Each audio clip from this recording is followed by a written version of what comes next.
হঠাৎ করে প্ল্যানিং হলো কালকেই, মানে দু একদিন ধরে প্ল্যানিং হচ্ছিল আমরা যাব। শরীরটা আমার একদমই ভালো না, একটু ঠিক আছি, ওই জন্য বেরোলাম দুজনে মিলে পুজো দিতে বাবার কাছে। যাচ্ছি হচ্ছে তারকেশ্বর, সিঙ্গুর পেরিয়ে অনেকটা চলে এসেছি, আর 30 মিনিটস মতো আছে।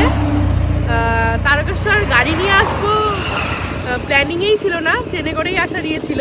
তো গাড়ি আছে তো চলো চলেই যাই, গাড়ি নিয়ে তো এদিক ওদিক যাওয়াই হয়, আর গাড়ি নিয়ে আসার মজাই আলাদা।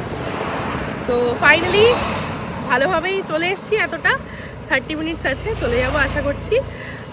চলো বাবার কাছে যেন ভালোভাবে পুজোটা দিতে পারি, এটুকুই। আর কি সুন্দর একটা জায়গায় দাঁড়িয়েছি, দেখাও।